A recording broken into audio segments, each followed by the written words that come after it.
मान लीजिए कि आप एक थैला लिए हुए जा रहे हैं और उस थैले का मुंह बंद है। किसी को नहीं पता कि उसके अंदर क्या है।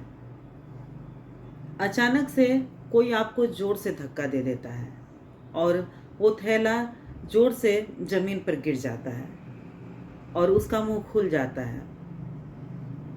फिर उसके अंदर जो था वो सब बाहर आ जाता है। अब लोग क्या देखेंगे? जो उसके बाहर निकला वही तो लोग देखेंगे। यदि उसके अंदर किताबें थी तो पन्ने बिखरेंगे। अगर उसके अंदर कांच था तो किरचें और चुभन बिखरेगी। उसके अंदर यदि फूल थे तो सुगंध फैलेगी और यदि गंदगी थी तो बदबू फैलेगी। धक्का देने वाला कौन है या कौन था या क्यों धक्का लगा, ये सब बातें थोड़ी देर में धुंधली पड़ जाती है, लेकिन जो कुछ थैले से बाहर निकला वही सच बनकर रह जाता है। सोचिए कि यदि वो थैला आप हैं और आपके अंदर जो कुछ भी है वो तब तक लोगों को पता नहीं चलता है जब तक कि ज़िंदगी आपको कोई जोर का धक्का नहीं देती है, आपको कोई धक्का नहीं लगता है। और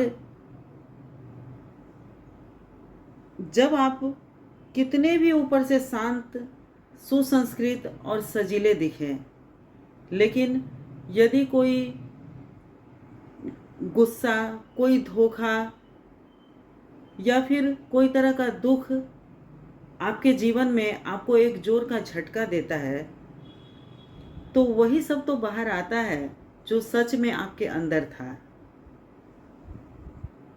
कोई चीखता है, कोई टूटता है, कोई दूसरे को तोड़ता है, तो कोई चुपचाप मुस्कुराते हुए आगे बढ़ जाता है। तो आपको ये तय करना है कि आप अपने अंदर क्या भर रहे हैं, क्योंकि वो सब कुछ आपका बाहर जरूर आएगा जो आप अंदर भर रहे हैं। बस ज़रूरत होती है एक जोर के झटके की। आप कभी भी वो सब चीज़ें अपने अंदर छुपा के नहीं रख पाते हैं। वो चीज़ें कभी ना कभी आपके बाहर ज़रूर आ जाती है और हर किसी के सामने आ जाती है। मुझे भी इस चीज़ों का एहसास है कि अपने अंदर हम क्या भर रहे हैं।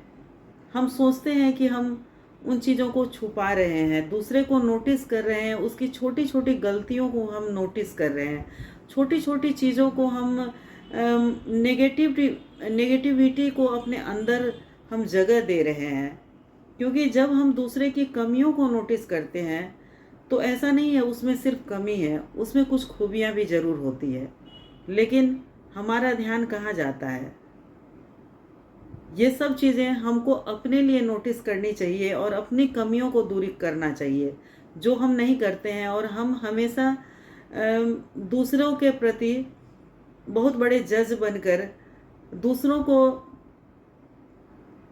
बोलने की कोशिश करते हैं, लेकिन हम बहुत बाद में बोलते हैं जब हमें जीवन एक बहुत बड़ा झटका देती है या फिर छोटा सा भी झटका लगता है तो हम फट पड़ते हैं, क्योंकि हम अपने अंदर बहुत सारी चीज़ें इकट्ठी करके रखते हैं। हम उसकी छोटी छोटी बातों को, बहुत पुरानी पुरानी बातों को, शायद बहुत सी चीज़ें उसने बेख्याली में की होती है और उसका कोई ऐसा मकसद भी नहीं होता है, लेकिन हम उसे नोटिस करते जाते हैं और अपने अंदर नेगेटिविटी को भरते जाते हैं। जो कि छोटा सा भी कोई ऐसा इंसिडेंट होता है, ऐसी कोई बात होती है, तो वो सब चीज़ें उसी थैले की तरह हमारे अंदर से बाहर आ जाती है। इसलिए हमारे जो बड़े हैं या फिर कुछ अच्छे वक्ता हैं, वो लोग बोलते हैं कि आप अपने अंदर जो कुछ भी रख रहे हैं, जो भी सामने वाले के लिए रख रहे हैं, अच्छा रख रहे हैं, तो उसके पास वो पहुंच रहा है कि आप उसके लिए अच्छा सोच रहे हैं। यदि उसके लिए आप नेगेटिव भावना रख रहे हैं, वो भी आपकी एक ऐसी तरंगे होती है जो उस तक पहुंच जाती है।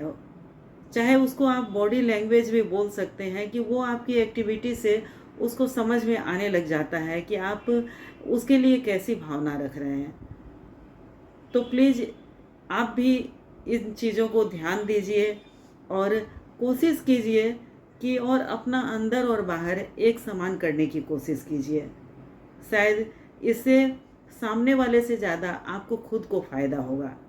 बहुत बार हम लोग सोचते हैं कि ऊपर से अच्छे बनकर बहुत प्यारी प्यारी बातें हम कर लेते हैं सामने वाले से, और सोचते हैं इसी तरह रिश्ता निभता चला जाएगा, इसी तरह दोस्ती चलती चली जाएगी, लेकिन ऐसा नहीं होता है। वो जो चीज़ें आपके अंदर है वो बहुत लंबा रन नहीं कर पाता है। आपको भी बहुत सारी चीज़ों को छोड़ना पड़ता है, बहुत सारी चीज़ों को इग्नोर करना पड़ता है, तभी आपका रिश्ता लंबा चलेगा और बहुत सौहार्दपूर्ण भी रहेगा।